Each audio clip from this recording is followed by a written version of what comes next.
Chapter 6. The Tiger Swami. I have discovered the Tiger Swami's address. Let us visit him tomorrow. This welcome suggestion came from Chandi, one of my high school friends. I was eager to meet the saint who, in his premonastic life, had caught and fought tigers with his naked hands. A boyish enthusiasm over such remarkable feats was strong within me. The next day dawned wintry cold, but Chandi and I sallied forth gaily. After much vain hunting in Bhawanipur, outside Calcutta, we arrived at the right house. The door held two iron rings, which I sounded piercingly. Notwithstanding the clamour, a servant approached with leisurely gait. His ironical smile implied that visitors, despite their noise, were powerless to disturb the calmness of a saint's home. Feeling the silent rebuke, my companion and I were thankful to be invited into the parlor. Our long wait there caused uncomfortable misgivings. India's unwritten law for the truth seeker is patience. A master may purposely make a test of one's eagerness to meet him. This psychological ruse is freely employed in the West by doctors and dentists.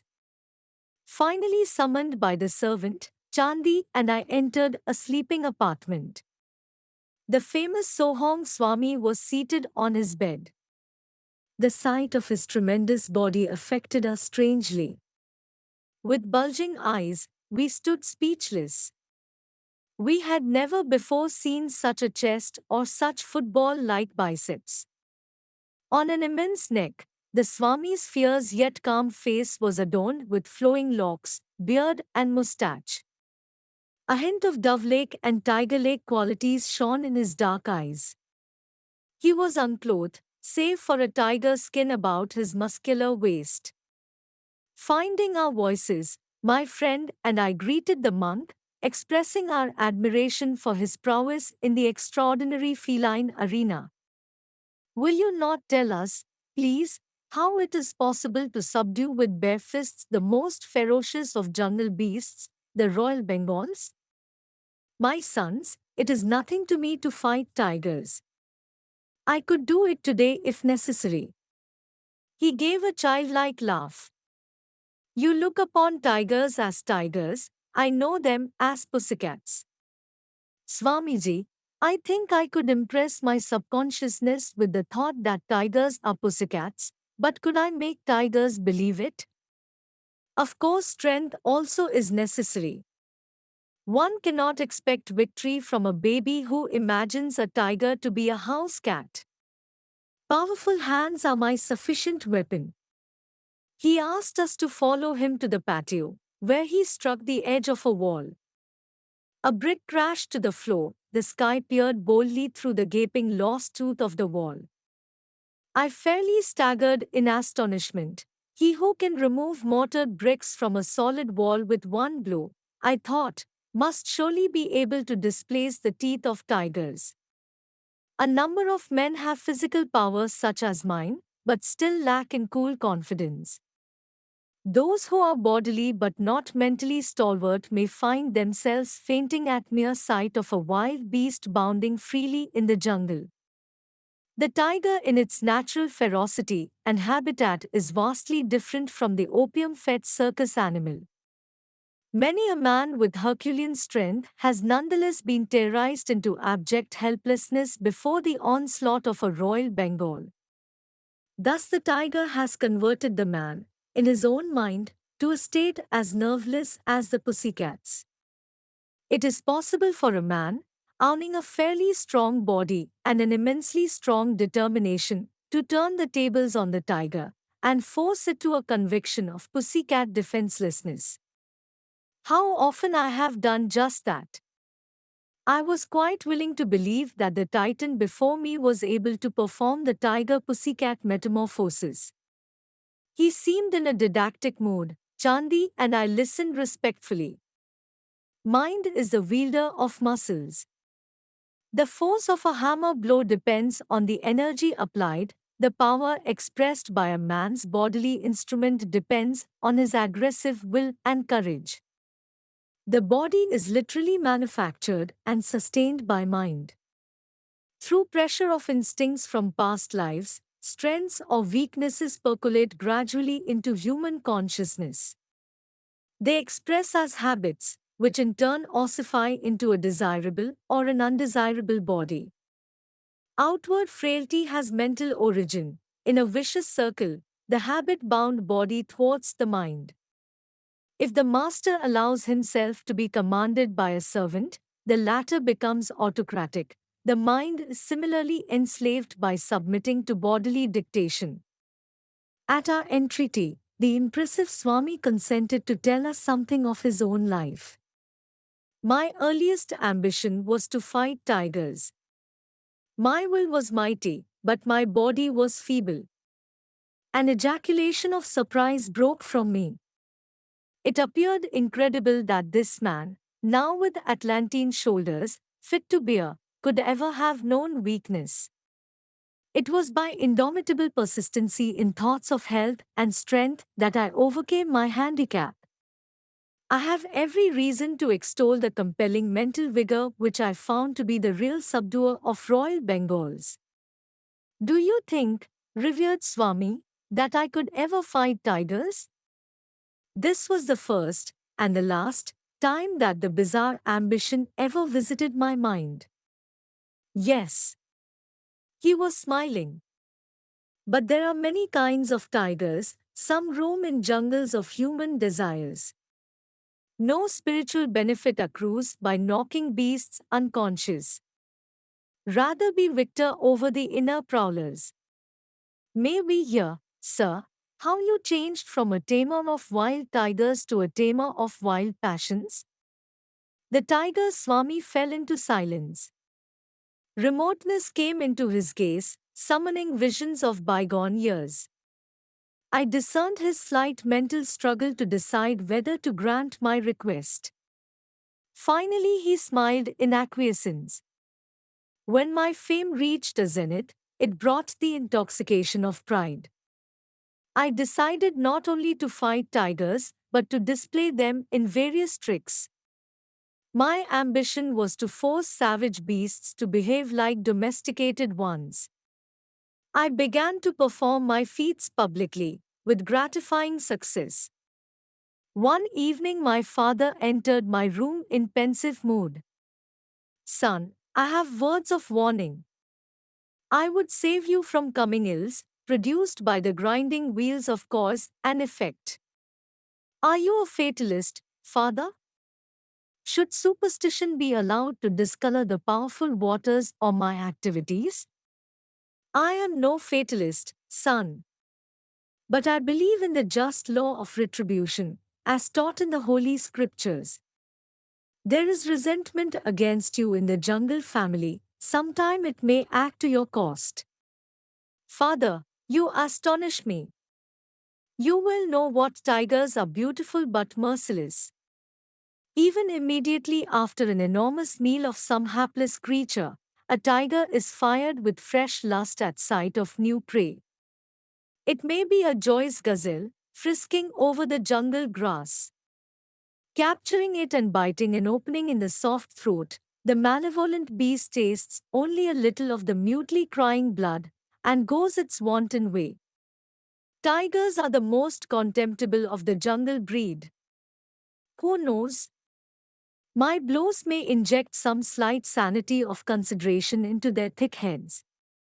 I am headmaster in a forest finishing school to teach them gentle manners.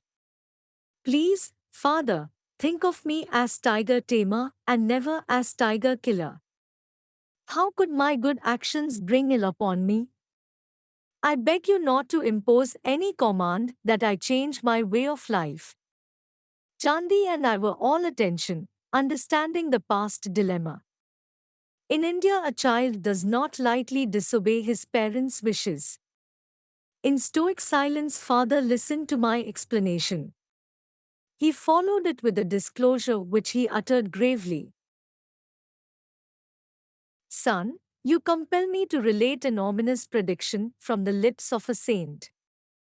He approached me yesterday as I sat on the veranda in my daily meditation. Dear friend, I come with a message for your belligerent son. Let him cease his savage activities.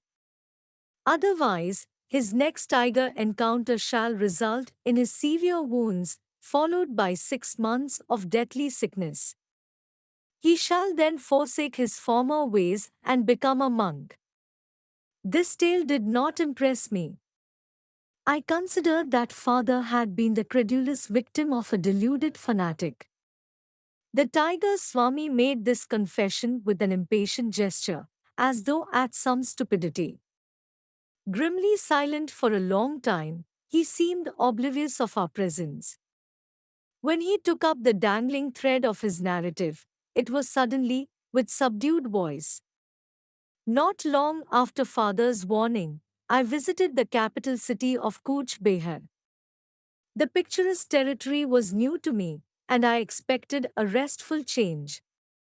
As usual everywhere, a curious crowd followed me on the streets. I would catch bits of whispered comment, "This is the man who fights wild tigers. Has he legs or tree trunks? Look at his face. He must be an incarnation of the king of tigers himself." You know how village urchins function like final editions of a newspaper. With what speed do the even later speech bulletins of the women circulate from house to house? Within a few hours, the whole city was in a state of excitement over my presence. I was relaxing quietly in the evening when I heard the hoofbeats of galloping horses. They stopped in front of my dwelling place. In came a number of tall, turbaned policemen. I was taken aback. All things are possible unto these creatures of human law, I thought. I wonder if they are going to take me to task about matters utterly unknown to me. But the officers bowed with unwonted courtesy. Honored sir, we are sent to welcome you on behalf of the Prince of Cooch Behar. He is pleased to invite you to his palace tomorrow morning. I speculated a while on the prospect. For some obscure reason, I felt sharp regret at this interruption in my quiet trip. But the suppliant manner of the policeman moved me. I agreed to go. I was bewildered the next day to be obsequiously escorted from my door into a magnificent coach drawn by 4 horses. A servant held an ornate umbrella to protect me from the scorching sunlight. I enjoyed the pleasant ride through the city and its woodland outskirts. The royal scion himself was at the palace door to welcome me. He proffered his own gold-brocaded seat, smilingly placing himself in a chair of simpler design. All this politeness is certainly going to cost me something, I thought in mountain astonishment. The prince's motive emerged after a few casual remarks. My city is filled with the rumor that you can fight wild tigers with nothing more than your naked hands. Is it a fact? It is quite true. I can scarcely believe it. You are a Calcutta Bengali, nurtured on the white rice of city folk. Be frank, please, have you not been fighting only spineless, opium-fed animals? His voice was loud and sarcastic, tinged with provincial accent. I vouchsafed no reply to his insulting question. I challenge you to fight my newly caught tiger, Raja Begum. If you can successfully resist him, bind him with a chain, and leave his cage in a conscious state, you shall have this royal Bengal. Several thousand rupees and many other gifts shall also be bestowed. If you refuse to meet him in combat, I shall blazon your name throughout the state as an impostor. His insolent words struck me like a volley of bullets. I shot an angry acceptance. Half risen from the chair in his excitement, the prince sunk back with a sadistic smile. I was reminded of the Roman emperors who delighted in setting Christians in bestial arenas. The match will be set for a week hence. I regret that I cannot give you permission to view the tiger in advance. Whether the prince feared I might seek to hypnotize the beast, or secretly feed him opium, I know not. I left the palace, noting with amusement that the royal umbrella and panoplied coach were now missing. The following week I methodically prepared my mind and body for the coming ordeal. Through my servant I learned of fantastic tales. The saint's direful prediction to my father had somehow got abroad, enlarging as it ran. Many simple villagers believed that an evil spirit, cursed by the gods, had reincarnated as a tiger which took various demoniac forms at night, but remained a striped animal during the day. This demon tiger was supposed to be the one sent to humble me. Another imaginative version was that animal prayers to Tiger Heaven had achieved a response in the shape of Raza Begum. He was to be the instrument to punish me, the audacious biped, so insulting to the entire tiger species. A furless, fangless man daring to challenge a claw-armed, sturdy-limbed tiger. The concentrated venom of all humiliated tigers the villagers declared had gathered momentum sufficient to operate hidden laws and bring about the fall of the proud tiger tamer. My servant further apprised me that the prince was in his element as manager of the bout between man and beast. He had supervised the erection of a storm-proof pavilion designed to accommodate thousands. Its center held Raza Begum in an enormous iron cage, surrounded by an outer safety room. The captive emitted a ceaseless series of blood-curdling roars. He was fed sparingly, to kindle a wrathful appetite. Perhaps the prince expected me to be the meal of reward. Crowds from the city and suburbs bought tickets eagerly in response to the beat of drums announcing the unique contest. The day of battle saw hundreds turned away for lack of seats. Many men broke through the tent openings or crowded any space below the galleries.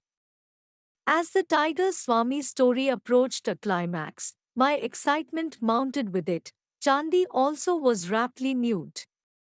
Amidst piercing sound explosions from Raza Begum and the hubbub of the somewhat terrified crowd, I quietly made my appearance. Scantily clad around the waist, I was otherwise unprotected by clothing. I opened the bolt on the door of the safety room and calmly locked it behind me. The tiger sensed blood. Leaping with a thunderous crash on his bars, he sent forth a fearsome welcome. The audience was hushed with pitiful fear. I seemed a meek lamb before the ragging beast. In a trice I was within the cage, but as I slammed the door, Raza Begum was headlong upon me. My right hand was desperately torn. Human blood, the greatest treat a tiger can know, fell in appalling streams. The prophecy of the saint seemed about to be fulfilled. I rallied instantly from the shock of the first serious injury I had ever received. Banishing the sight of my gory fingers by thrusting them beneath my waistcloth, I swung my left arm in a bone-cracking blow. The beast reeled back, swirled around the rear of the cage, and sprang forward convulsively. My famous fistic punishment rained on his head. But Raza Begum's taste of blood had acted like the maddening first sip of wine to a dipsomaniac long deprived.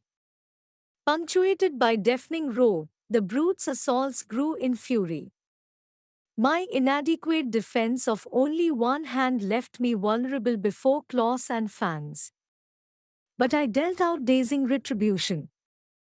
Mutually ensanguined, we struggled as to the death. The cage was pandemonium, as blood splashed in all directions, and blasts of pain and lethal lust came from the bestial throat. Shoot him. Kill the tiger. Shrieks arose from the audience. So fast did man and beast move that a guard's bullet went amiss. I mustered all my will force, bellowed fiercely, and landed a final conclusive blow. The tiger collapsed and lay quietly, like a pussycat. I interjected. The Swami laughed in hearty appreciation, then continued the engrossing tale. Raja Begum was vanquished at last. His royal pride was further humbled. With my lacerated hands, I audaciously forced open his jaws. For a dramatic moment, I held my head within the yawning death trap. I looked around for a chain. Pulling one from a pile on the floor, I bound the tiger by his neck to the cage bars. In triumph, I moved toward the door. But that fiend incarnate, Raja Begum, had stamina worthy of his supposed demoniac origin. With an incredible lunge, he snapped the chain and leaped on my back. My shoulder fast in his jaws, I fell violently.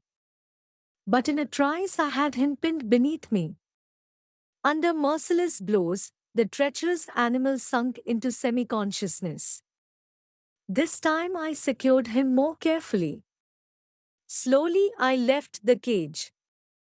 I found myself in a new uproar, this time one of delight. The crowd's cheer broke as though from a single gigantic throat. Disastrously mauled, I had yet fulfilled the three conditions of the fight: stunning the tiger, binding him with a chain, and leaving him without requiring assistance for myself. In addition, I had so drastically injured and frightened the aggressive beast that he had been content to overlook the opportune prize of my head in his mouth. After my wounds were treated, I was honored and garlanded, hundreds of gold pieces showered at my feet. The whole city entered a holiday period. Endless discussions were heard on all sides about my victory over one of the largest and most savage tigers ever seen. Raja Begum was presented to me, as promised, but I felt no elation. A spiritual change had entered my heart. It seemed that with my final exit from the cage, I had also closed the door on my worldly ambitions. A woeful period followed. For 6 months I lay near death from blood poisoning. As soon as I was well enough to leave Cooch Behar, I returned to my native town. I know now that my teacher is the holy man who gave the wise warning. I humbly made this confession to my father. Oh, if I could only find him! My longing was sincere, for one day the saint arrived unheralded. Enough of tiger taming. He spoke with calm assurance. Come with me, I will teach you to subdue the beasts of ignorance roaming in jungles of the human mind. You are used to an audience, let it be a galaxy of angels, entertained by your thrilling mastery of yoga. I was initiated into the spiritual path by my saintly guru. He opened my soul doors, rusty and resistant with long disuse. Hand in hand, we soon set out for my training in the Himalayas. Chandi and I bowed at the Swami's feet, grateful for his vivid outline of a life truly cyclonic. I felt amply repaid for the long probationary wait in the cold parlor.